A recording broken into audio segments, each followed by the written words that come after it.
Lucille? Oh, Clive, I've told you not to telephone me here. I waited 2 hours for you. Why didn't you come? I'm sorry. I took some luminol after lunch and fell asleep. Good heavens, it's after 6.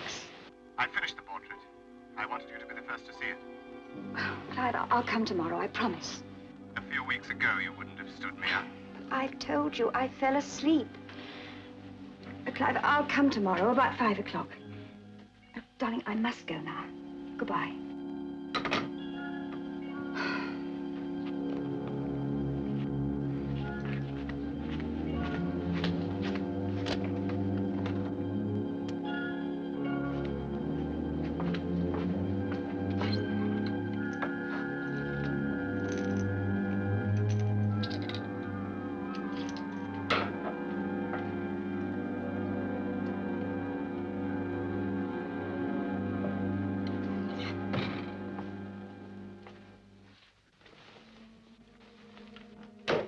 Lucille? Sarah, come in. Darling, this is ghastly. Is everybody arriving? No, not yet. Lucille, you look lovely. All set for the witch's Sabbath. I came early in case you needed some help. Why on earth should I need help? Apart from the fact that I'm rather short of money, as usual, I haven't a care in the world. Yes, you know how mean my darling husband is. Robert, me. Well, considering he practically owns a bank. Well, that doesn't mean he can just dip into the till whenever he feels poor. Darling, how angry you look. My dear Sarah, it doesn't matter how extravagant you are, as long as your husband never finds out. That's one of the first lessons you'll learn when you marry. Anyway, I always manage to raise the money somehow. Tonight, I'm going to be at my best. Robert's wife. Demure, charming, and just a little elusive. Lucille, do be careful. Supposing he should find out.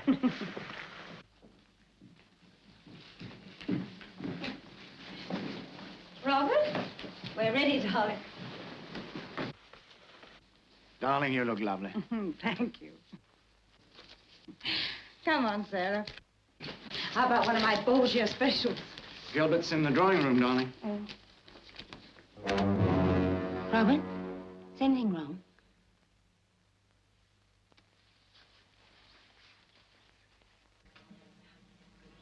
How are you, Gilbert? Oh, moderately flourishing. Only moderately? Oh, good heavens. Don't tell me the bank's going bust as if they couldn't bear it. You know, it always surprises me that after 10 years as a banker's wife, you seem to imagine the bank is some sort of private mint. Well, why not? Money's for spending, not for locking away. Robert? Who else is coming? Robert? Who else is coming? Oh, I'm sorry, Sarah. Just the Langfords. Mr. and Mrs. Langford.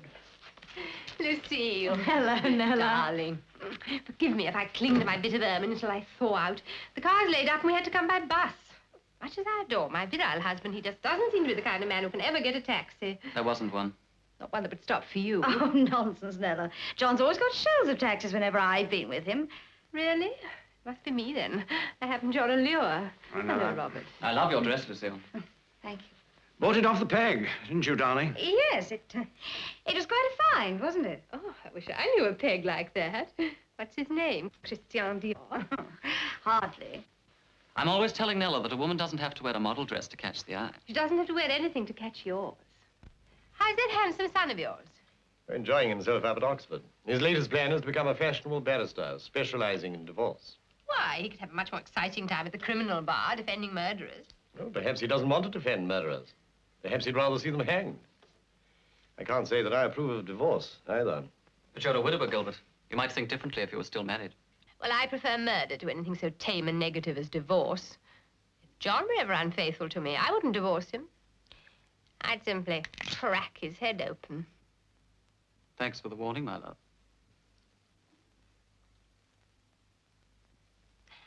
How about you, Robert? Would you rather kill Lucille or divorce her? I hope I shall never have to make the choice. So do I.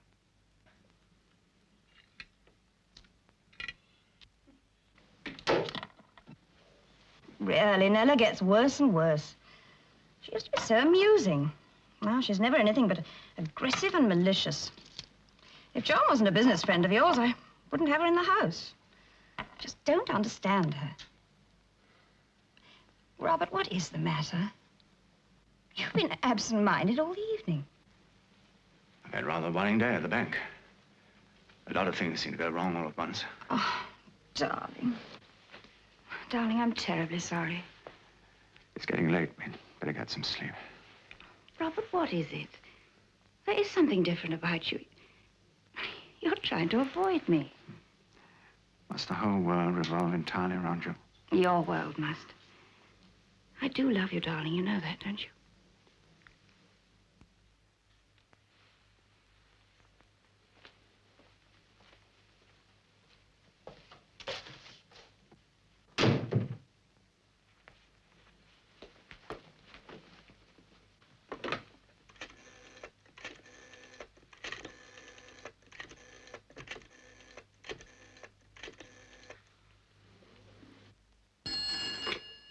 Hello? Sarah. Lucille. Sarah, I must see you. I think I'm probably going to need your help. I'll come round tomorrow about 6. What is it, Lucille? I can't talk now. What's wrong? Is it Robert? Yes, but he's had some letter tonight, and I'm sure it's about me. Sorry I disturbed you. I was talking to Sarah. We were cut off. Oh, well, never mind. I'll leave it.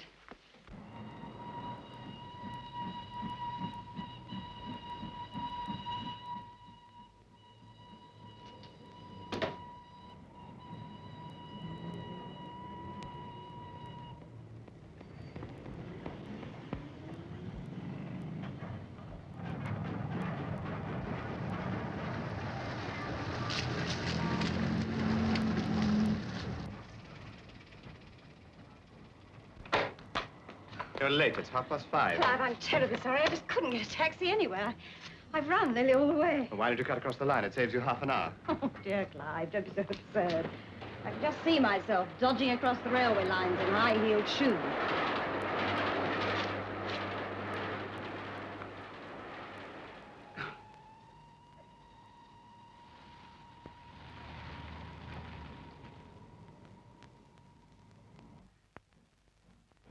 Clive, I'm so excited about the portrait. Let me see it. In a minute. Oh, no, now, please. The light's fading. It doesn't show it at best.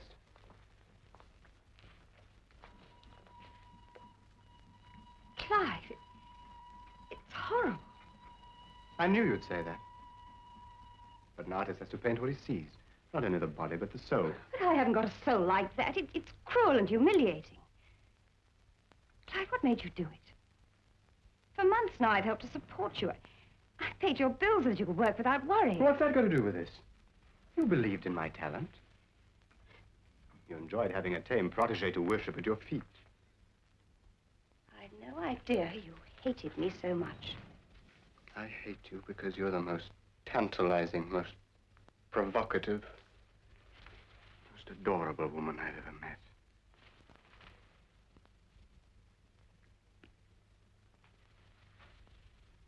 That's what I've tried to interpret. Look at the eyes. The aloofness, the mystery. They're the eyes of a woman with many secrets to hide. It's my anniversary present to Robert. It's a surprise. He'll hate it. No, he won't. It'll bewilder him, intrigue him. He'll want to talk to me about it. It'll be amusing. Why? Because I shall tell him that in spite of all your avowals of love and affection, you're really quite heartless. That, in fact, you've already discarded your once beloved Clive for... But I haven't. Look, Clive, I've always told you I didn't want us to get too involved. I've never loved you. I've always told you that. Love isn't the only thing that draws people together. No, apparently not. You've always accused me of being cold. You've even painted me that way. But I haven't changed, darling. It's all in your imagination. Well, I must go now. I'm meeting someone. John Langford? Please stay. Darling. Please. You'll have to get used to it. Just as I have.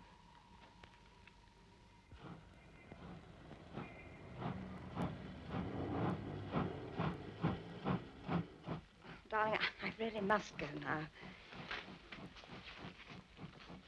Oh, you're hurting me. It's my brooch. Well, take it off. Oh, you tore my dress.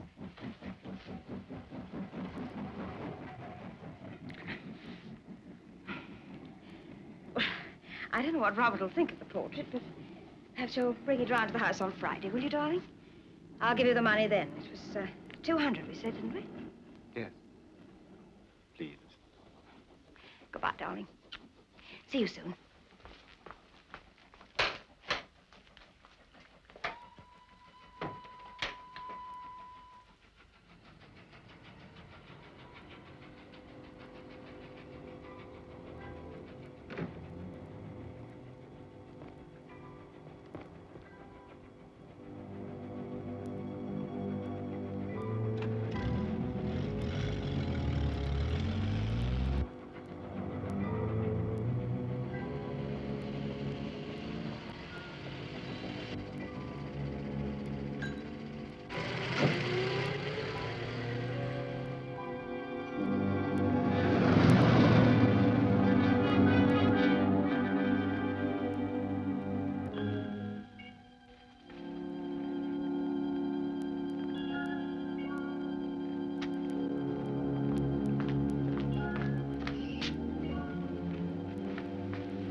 Good evening, sir.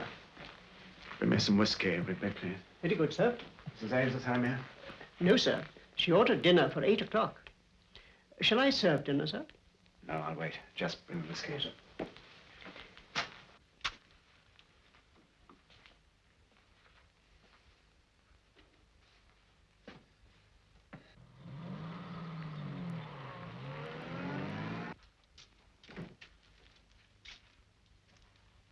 Police inspector to see you, sir. Police? Mr. Ainsworth? I'm Detective Inspector Marshall. This is Sergeant Berry. I'm afraid we've got some bad news for you, sir. There's been an accident and a lady's been killed. From letters and papers in her handbag, we believe she's your wife.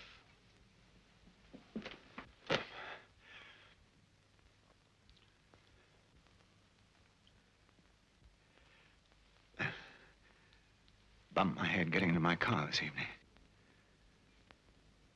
Naturally, we'll want you to come down with us and identify the lady. But why are you here? A detective? What? The doctor's report hasn't come through yet, sir. But the cause of death appears to be strangulation. Strangled? Lucille?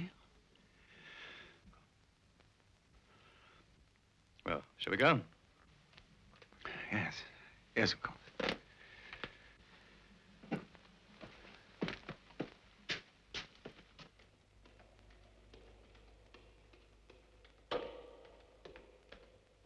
The man was walking across the heath with his dog. It started to bark. He went to investigate. Found her.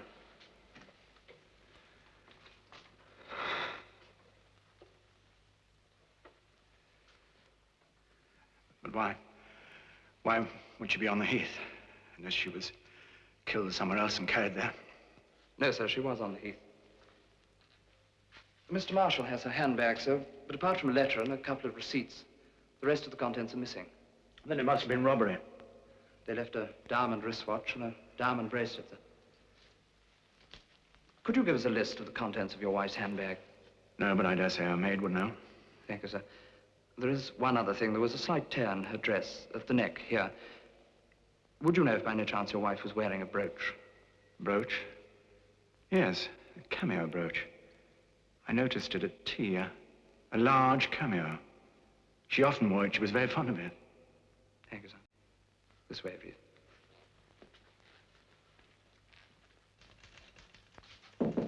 Come in. Mr. Ainsworth, sir. Sit down, Mr. Ainsworth. I'm afraid I have to ask you a few questions. I can't believe it. I just can't believe it. I know. I'm sorry. When did you last see your wife alive? Mr. Ainsworth, I'm asking you, when did you last see your wife alive? I know it's sudden, but we must have your help in tracing her movements today. Yes, I'm trying to think. It was about tea time. We had tea together. She was then going round to see a friend, a Miss Hayward, about 5 o'clock, or so she said. She left the house about 4:45. I didn't see her again until now. Why do you say, or so she said? Had you reason to suspect she was lying? No, indeed. Certainly not. But in view of what happened, I wondered... Oh, we can see Miss Hayward later. Can you think of anyone who might want to harm your wife? No, of course not. She was very friendly with everyone. Can you think of any reason why she should have been on the heath after dark? Had she friends in that neighborhood? I can't think of any who live on the other side of the heath. When you say the other side, to which side do you refer? Well, I naturally don't know in which direction my wife was walking, but I think I'm safe in saying that we haven't any friends who live close to the heath on any side. What were you doing between tea time and 9 o'clock, Mr. Ainsworth? After my wife went out, I worked at my study till 6 o'clock. Then I got out my car and went round to see my business manager, Gilbert Morgan. I arrived at about 6:15 and stayed until just before 9 o'clock. We had business to discuss. When you got home, were you surprised to find your wife was still out? Naturally. But you were an hour late yourself, so your butler said. Yes. I had a great deal to talk about to Mr. Morgan, and we rather forgot the time. I suppose my wife forgot it, too. Your wife was dead, Mr. Ainsworth. Well, that'll be all for now. Sergeant Berry will take a detailed statement from you in the morning. Meanwhile, we'll fix some transport for you, get you home. Do you know why she was killed? We haven't had time to find a motive yet. We've got to make a thorough examination of the heath at first light in the morning. Don't leave your house without letting us know where we can get you, widow. I know. Good night. Good night.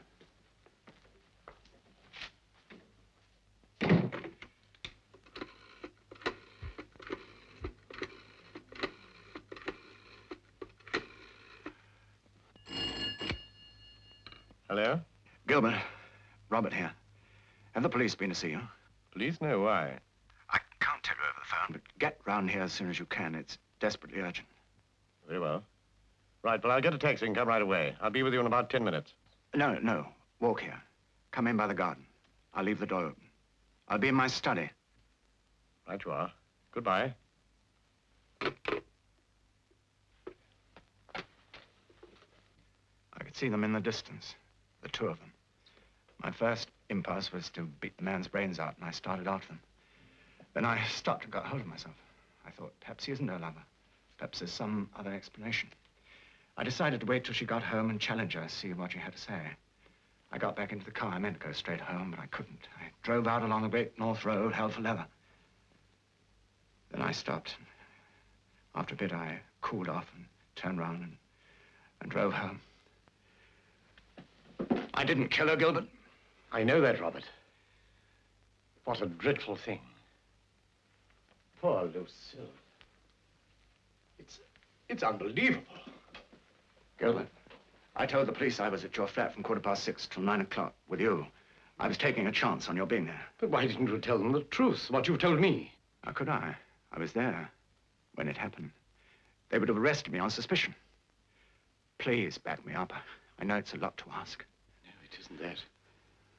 After all you've done for me in the last 15 years, it's not that.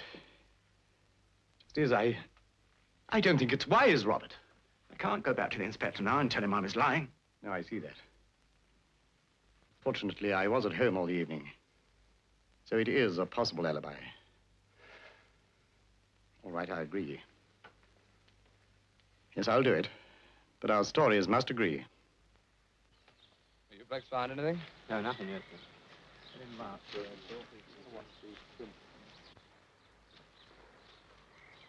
Well, sir, any prints the man may have made, the rain's washed out. Yeah, there's nothing much to show up on this rough grass anyway. There's only the imprints of her heels.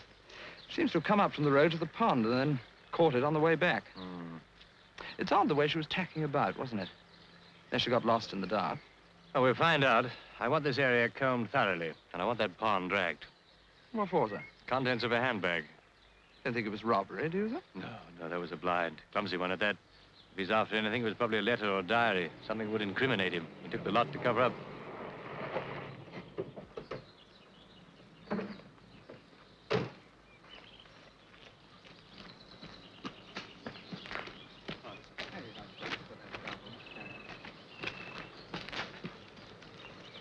Surgeon's report's come through, sir. Asphyxia due to manual strangulation. Never salt or anything like that. Too bad. Estimated time of death, 7 p.m. 7 checks with a broken watch. No prints on her handbag, sir, except her own. And the lab says the murderer was wearing gloves. They're sending down some fragments of material caught from one of her broken fingernails. Good, we can use a clue. I got a photograph of her here, sir. Now, this the camo brooch? Yes, sir. Another nice girl with no men friends. Why don't you quit the police and get a job with the News of the World? I got a list of the contents of her bag, sir, from her maid. All the usual things. Yes, sir, but all gold. All valuable. Right.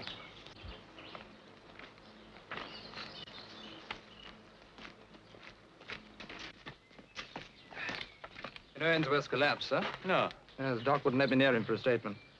Must be the shock, I suppose. Oh, fright.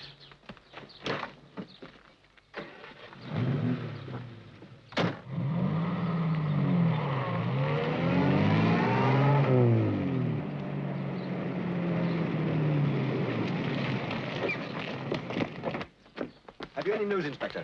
Later. Oh, just one minute. Later, boys.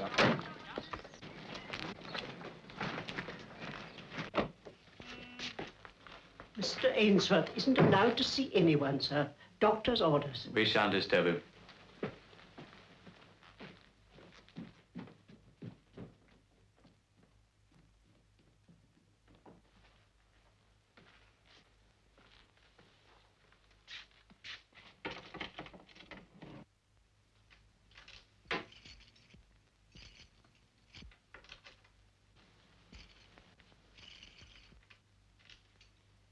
Carry on.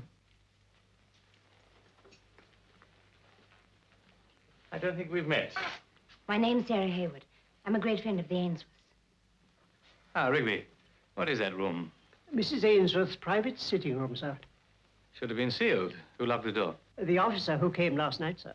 He only sealed Madam's bedroom suite. You should go far. Take a look at the bedroom suite and then get statements from the servants. Okay. Mrs. Ainsworth and I are, well, I mean, were very old friends. There was a photograph of us taken last year at Cannes. That's all I was looking for. Mr. Ainsworth gave me permission to take it. Try again, Miss Hayward. Oh, the key's always kept in that little silver box. Did she keep a diary? No, she was much too... Careful.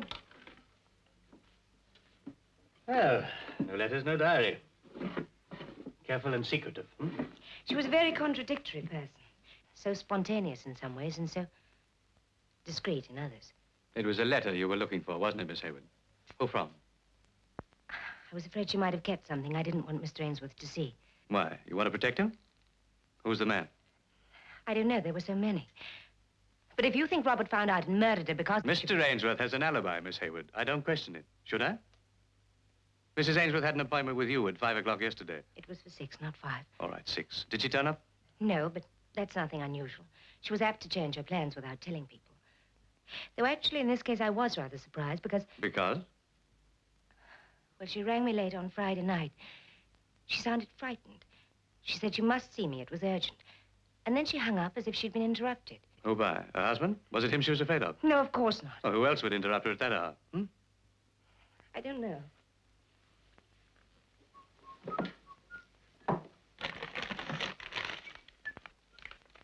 What's that? About £200. 200? But Lucille never had any money. She was so extravagant, she was always in debt.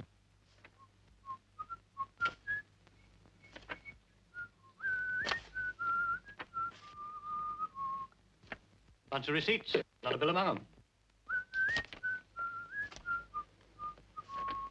She may have been extravagant, but she doesn't appear to have been in debt. Where did she get it? Ask me again later, Miss Hayward, and I might be able to tell you. Shall we go? Good morning. Morning.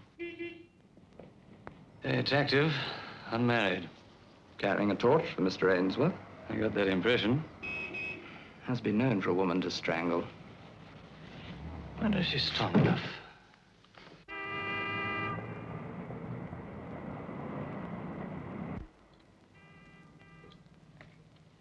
Thank you. When Mr. Ainsworth called on you at your flat about the time of the murder, did you notice anything unusual about his appearance or manner? No, except that he appeared to be a little worried, possibly about the business matters that he'd called to discuss. Which was? If it's not a trade secret. Oh, no. We were on the point of making a very sizable loan to a small European government. Indeed, we'd gone so far as to commit ourselves. Then our government stopped it on advice from the Foreign Office. Did you notice the bruise on his forehead? Bruise? Oh, come, Mr. Morgan, you couldn't have failed to see that. Mr. Ainsworth had no bruise when he called at my flat. But I understand he did hit his head later on leaving, you know, in his car. It's very easy to do if you're preoccupied or worried. You mustn't waste your time on Mr. Ainsworth. He's not the type of man to commit a crime like this. You admire him? Yes, I do. Very much indeed. And Mrs. Ainsworth? You can rely on my discretion, Mr. Morgan. I don't admire her in the manner which you imply. Since she's dead, I prefer to speak no ill of her. More than that, I'm not prepared to say. She have a bank account here? No, we don't handle private accounts. We're merchant bankers, you know. We make rather large loans to businesses and governments and so forth. She had a lot of money. She had a very generous husband. Yes, very generous, considering the money that seems to have passed through her hands. I know nothing of Mrs. Ainsworth's private affairs. How'd you scratch your hand, Mr. Morgan? Why, oh, this.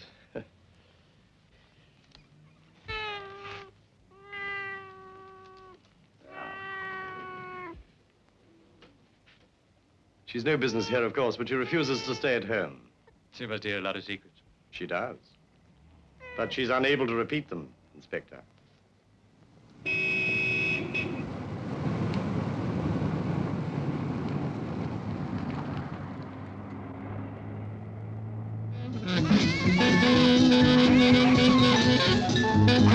David Bradley's party?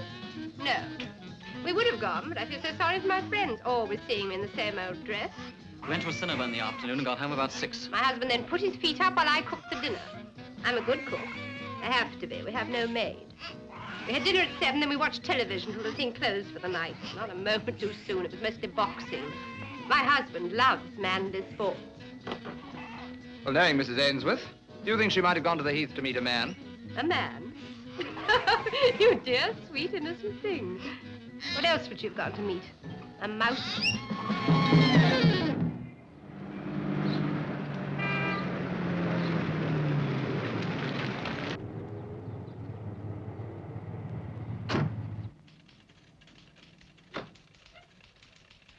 Would you come in, Mr. Baring, please?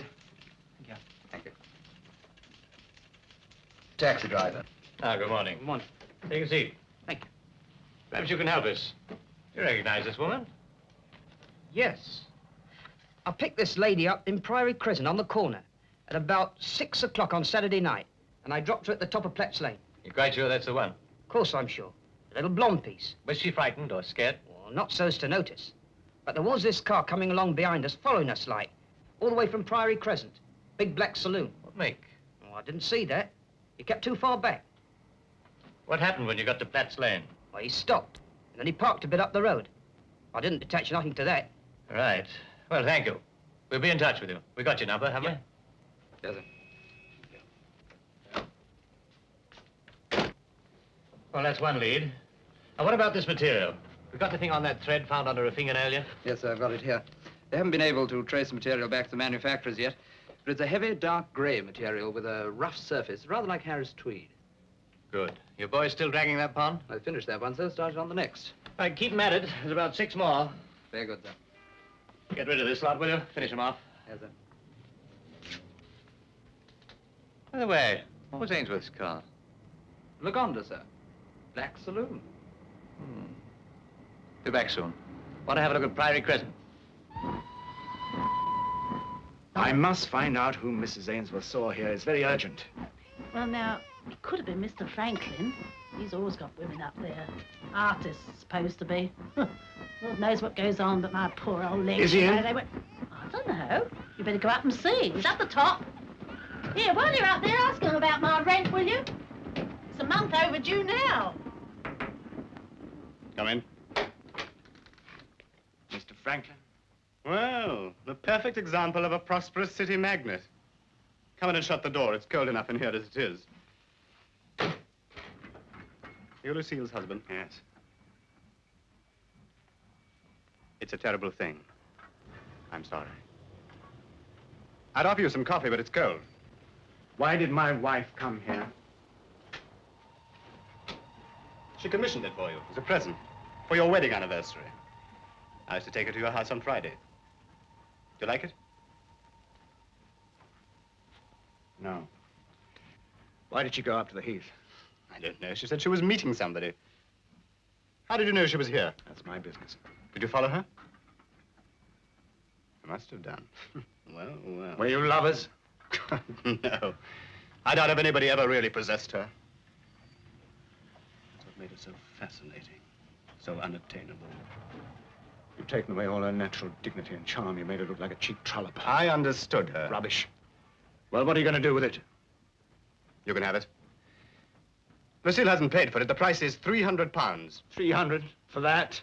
It's worth more now, Ainsworth. Oh, no, it won't.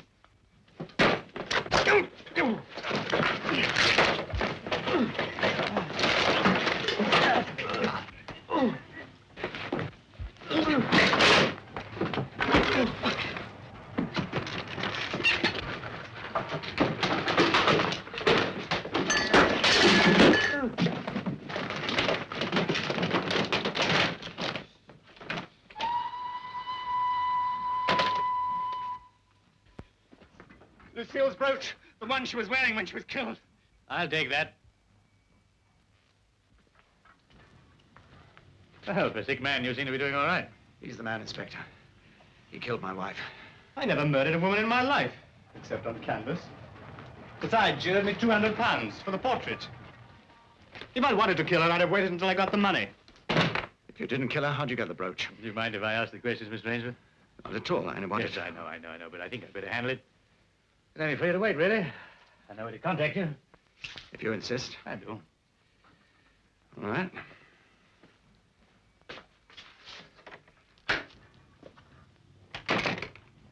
Well, where did you get this brooch? She left it here. Just like that? I pulled it off. It is in my way. Or isn't that explicit enough? When? About 5:30 on Saturday. I didn't kill her. I know the brooch looks suspicious, but she really did leave it here. In fact, I tried to flog it after she'd gone. Who to? Oh, Billy has a coffee stall round the corner. I was there till 6:15. I'm surprised he didn't tell you. I was sure he would. We can always ask him. This the coat you were wearing on Saturday? The only one I've got. Nice piece of cloth. If you left the coffee stall at 6:15, where'd you go from there? Hampstead Heath. Sheer coincidence. I went to the Spaniards.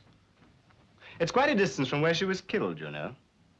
I got there at 8 o'clock. Somebody can probably vouch for that. I'm well known there. How did you go? I walked up West Hill round by Hampstead Lane. I mean, a sort of half circle. I didn't hurry. Took me till 8. No, if you'd have made your half circle to the south instead of to the north, you'd have passed near enough to Mrs. Ainsworth to kill her. Yes. But not in time. I couldn't have got from the coffee stall to that particular spot in time to kill her. Try it and see. Don't worry. We shall. Anyway, it seems someone met her there and killed her. My successor, I presume. Do you know his name? Yes, John Langford. Can you understand why he should want to kill her? Yes, I can. Easily. Anyone. Why? I'm glad she's dead. I feel free for the first time since I've known her. She obsessed me. I couldn't live with her. I couldn't live without her. She had everything and nothing. She looked passionate. She was sexless. She had the face of truth. She didn't know the meaning of the word. She was an illusion. Nothing. I'm glad she's dead. One day I'll start to miss her. But not yet.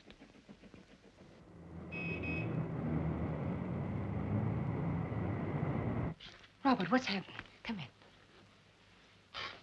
Your face. It's all right. I know whom Lucille saw on Saturday. A man called Franklyn, an artist. We've been in contact. Unfortunately, the inspector turned up in the middle of it. You knew she was seeing this man, didn't you? I didn't know who it was, but I knew there was someone. So did I. But this clinched it for me. I got it on Friday, just before that dreadful dinner party. Your wife is leading a double life. She's associating with a married man. If this does not stop, the writer will take further steps, which will cause trouble and unhappiness for all concerned. Have you shown it to the inspector? How can I? It gives me a motive. But it gives the writer a motive, too. Robert, you must tell him the truth. I can't. But he can't suspect you anyway. You were with Gilbert Morgan. I wasn't. What? Then why? Robert, you must tell me the truth. Whatever's happened, I want to help you, but don't lie to me. I won't blame you, Robert. I know how she provoked you, how cruel she was to you. You must be out of your mind. I followed Lucille. I followed her to Franklyn's and then to the Heath. She was there with a man, but I came away and left her. I didn't kill her. Then tell the inspector. He can't prove you killed her if you didn't. Why not? He's out for promotion, not justice. I don't believe that. At least he's honest. And he's no fool. No, that's my one hope, that he'll catch the real murderer before he catches me. Thank you, Sarah. You're a good friend. Yes. A good friend. Don't you know how much I love you? Did you hate Lucille? Now I know you didn't kill her. You suspect me. Oh, Sarah, darling, Sarah, I'm sorry. But I'm beyond making sense out of anything anymore. Listen, you must help me. Of course I'll help you. That's right. Stick up for her. I don't care if she is dead. Running around after everybody's husband. You most of all. And stop smiling in that idiotic way. Stop it! Stop it!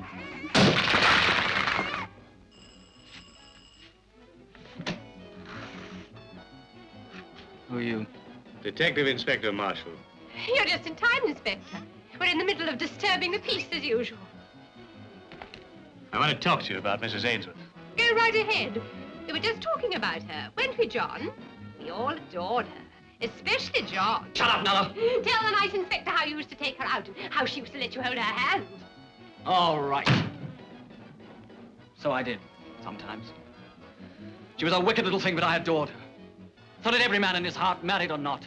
She was a liar and a cheat, just like you are. They were lovers, Inspector, but they even had to cheat each other. Go on, John. Tell him how you killed Lucille. Go on, tell him. You won't be able to keep it a secret much longer. Be quiet. He soon found out what she was, like they all did. Every man she ever... I was at home with you all evening. You went out at 6 and you came home at midnight. You were pale as death and drunk as an owl. Look what he did to me because I asked him where he'd been that evening. You wouldn't think he could be so violent, would you, to look at him? That was nothing new. She's jealous, that's all. She adores making scenes. Then where were you on Saturday night? Well, where were you? I was... You only knew how idiotic you look. You better come with me. This yours? I'll take that, too. You're not really going to take him, Inspector. I only meant... You said enough, Mrs. Langford. I didn't mean... Let's go. No! Oh, John! No! Inspector! No, wait. We can't leave it like that. No!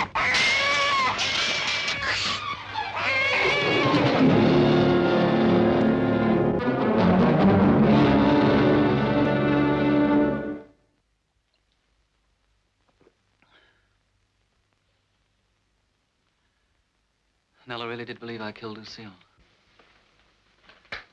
I've been out with Lucille once or twice, just to get away from Nella. The trouble was, Nella really loved me. That's what made her so insanely jealous. She'd even written an anonymous letter to Robert. That's what we were quarreling about when you arrived. But it was true what she said. You weren't home on Saturday night.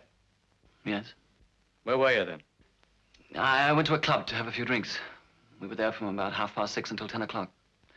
Ask the barman, he'll remember us. Us? I was there with a friend. What's your friend's name? Julie Maddox. She's an actress of sorts. We went back to her flat. That's why I couldn't tell Nella where I'd been. But you were also in love with Mrs. Ainsworth. I've never been a one-woman man, Inspector. Nella's nagged me about it ever since the day we were married. I've even hit her occasionally. But she did ask for it. You must have seen that. She'd get quite hysterical and swear she'd do herself in. Did you ever give Mrs. Ainsworth any money? Money? I haven't got any money. Not what she meant by money. What was the name of the club you went to with this other girl? Oh, I don't know. The Florabelle Club, I think. When you got home on Saturday night, was your wife in? Well, she was in all evening. How do you know if you weren't there? But surely you don't think that Nella killed? If she did, we'll have a hell of a job proving it now, won't we? Well, frankly, I'm worried. Marshall isn't going to leave us alone. He must know we're lying. He nearly caught me out about that bruise of yours. I'm desperately sorry, Gilbert, getting you into this mess. He can get us both now as accessories after the fact. And what about the bank? This is going to ruin us. If only we can hang on for a day or so. Well, I thought of that. Now, how would it be if I slipped over to our Paris office for a few days? I ought to go, you know, in any case. If I'm in Paris, I can't be questioned. The inspector's hardly likely to follow me there. It might be safer if I went. Oh, no. He'd smell a rat if you went. After all, you're a suspect. I think I'll go at once. I'll go home now and pack a bag. Yes, it'll give us a respite anyway. Well, you'll find me at the Frontenac. You might let the inspector know that, will you? It'll reassure him. Oh. Will you take care of Sasha for me? Yes, of course. Thank you, Gilbert. I won't forget this. Good luck, Robert. Yeah? Good.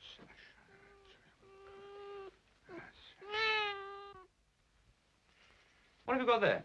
Well, this is the result of our little fishing expedition up on the heath. You beat the Florabelle yet? Yes, Langford was there all right. The barman vouched for him and the secretary. And I saw that little Julie bit. Nothing there. What's all this? The contents of Mrs. Ainsworth's handbag, sir. How'd you know? I showed them to her maid. She identified them. We found them in that pond up by the Spaniards. It was the fifth one we dragged. Oh, I thought they'd turn up. They won't be any good to us, though. No fingerprints on them. Well, it disposes of the robbery motive anyway, sir. I never believed that anyway. Oh, sir, here's a sample of that grey coat cloth from the manufacturers. They distributed 500,000 yards of the stuff in the last 6 months. That's a lot of coats, sir. What about the Franklyn alibi? Have you checked that? Yes, the storekeeper confirms he was there at about 6:15, complete with brooch. I covered the whole distance twice myself. He couldn't have got the Heath in time to kill her. That's fine. Everyone accounted for except Nella Langford. Sarah Hayward? Oh, she was at Bradley's cocktail do. She's okay. Everyone accounted for, or so they say. Somebody's lying. I think it's Ainsworth. Wait a minute. Where did Mrs. Ainsworth get her money? Those receipts in the desk were worth about £3,000. All things for herself, jewelry, clothing, beauty treatments. All paid for in cash. Surely a banker's wife would pay by check. Unless she found a gold mine, sir. Who is he? I'm going to do some prospecting.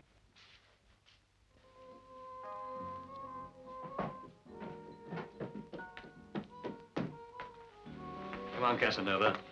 Where do I find her? Over there. Visitors. Good afternoon. I'm Colonel Jarvis, the secretary. I don't think I know you, gentlemen. Detective Inspector Marshall, Sergeant Berry. Sir? It's Mrs. Ainsworth I want to talk to you about. I believe she came here pretty often.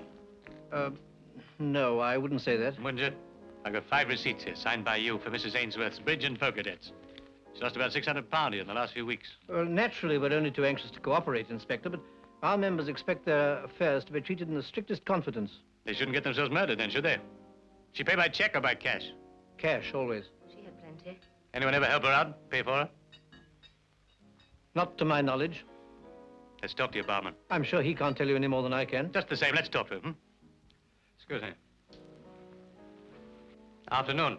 Afternoon, sir. You knew Mrs. Ainsworth, didn't you? Yes, sir. Where'd she get her money?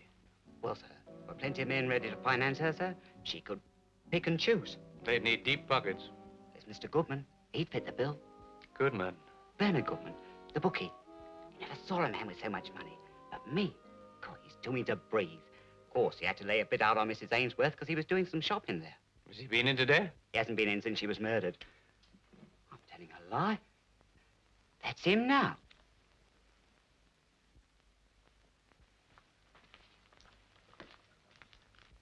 The coat, sir. Mr. Bernard Goodman? That's me. Now, look, let me save your breath. I wasn't in London on Saturday.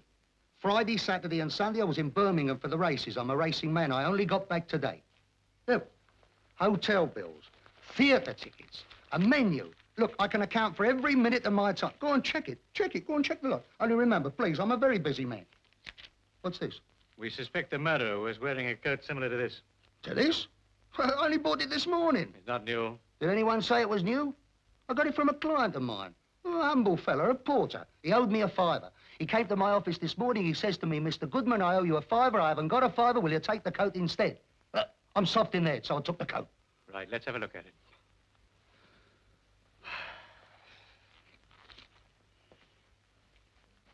The tailor's name's been taken out. Didn't that make you suspicious? Mister, I'm 57 years old. Everything makes me suspicious. I'm just a crazy, mixed-up old man. I took the coat. Mrs. Ainsworth was a heavy spender. Did you finance her? No, I bought her a few drinks, had a couple of dinners. That's all, no more than that. Mister, I don't give, I buy. She had that come and get it look, but when you came, she rung up no sale. Did she ever try to get any money out of you by other means? Like what other means? Like blackmail, for instance. I'd have broken her neck. You don't defend her? Mister, she was no good.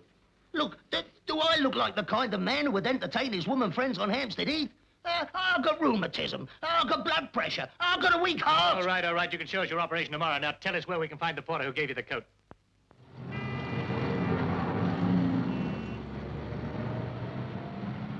But Gilbert Morgan lives here. This is the address Goodman gave us. Come on, let's go see this porter. Why didn't you come forward and tell me he gave you this coat? Well, the papers never said nothing about an overcoat. Just some threads or something caught underneath her fingernails. But didn't you think it odd he should suddenly hand you down a coat like this one? No, I didn't. Mr. Morgan was always handing me down his clothes when he'd had enough of them for the Salvation Army. He'd give me a suit as well as that coat and some socks and shoes. I sent them up this morning. Except the overcoat. Why'd you offer it to Bernard Goodman? Why him? Because I owed him money, like I told you. All the blokes round here bets with Goodman. He's got an office over in Baker Street. Well, he's a very fair man if you pay him. If you don't, he takes something off you, like that overcoat. He's got half my furniture up in his office. Wait a minute. Take us up to Mr. Morgan's flat.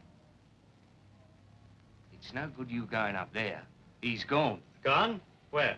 I don't know. Took off in his car about 20 minutes ago. Took all his luggage with him, too.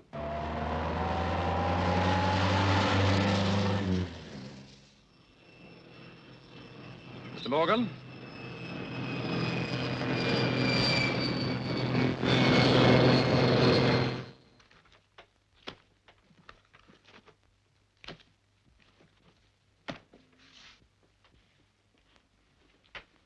Why did you kill her? I didn't kill her. You were on the heath, Mr. Morgan. We tested your overcoat. We found dust and gorse pollen. I'm quite sure you did. I live up there. I often walk on the heath. And so do a lot of other people, too. Why were you trying to leave the country? I'm trying to help Robert preserve his alibi. Which is false, isn't it?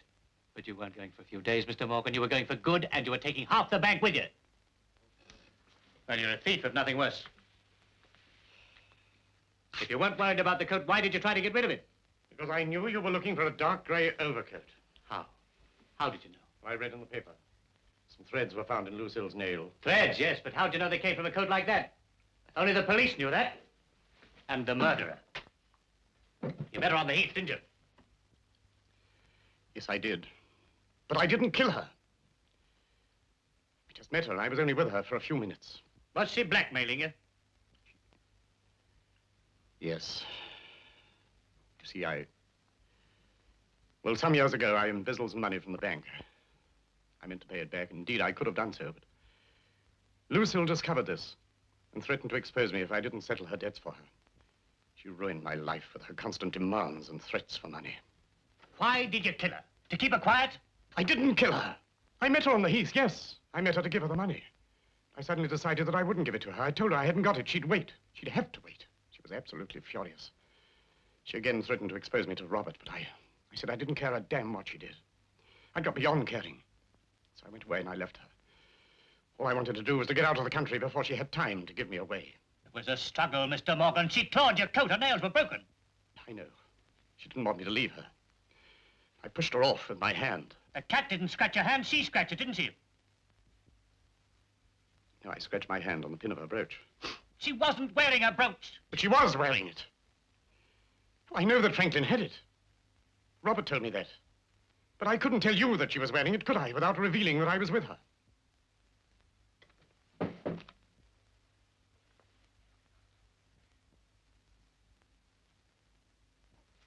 There is a stain on it, but it doesn't prove a thing.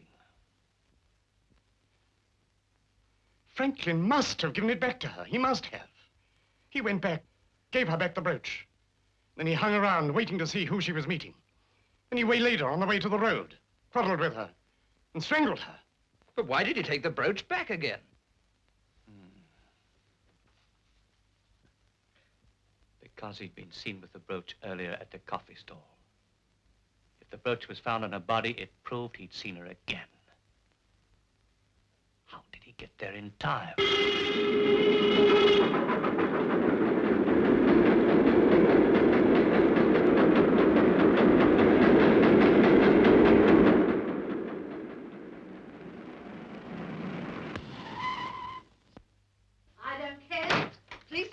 You're not going to wake my lodgers up this hour of night, I tell you. I won't have it. Do it now.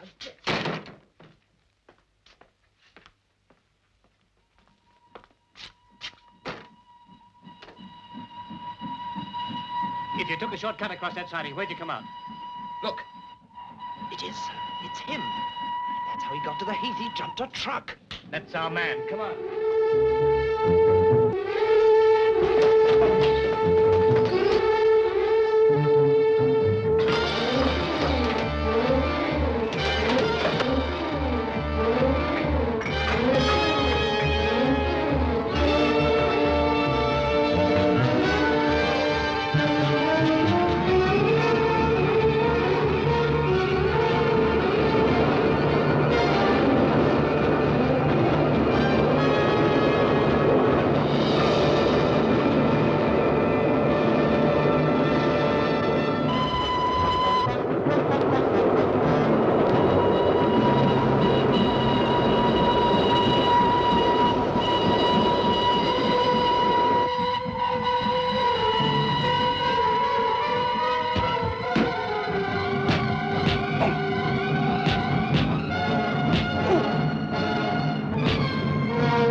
Thank goodness none of the others were charged. I thought the inspector was quite capable of it. It wasn't so bad, really.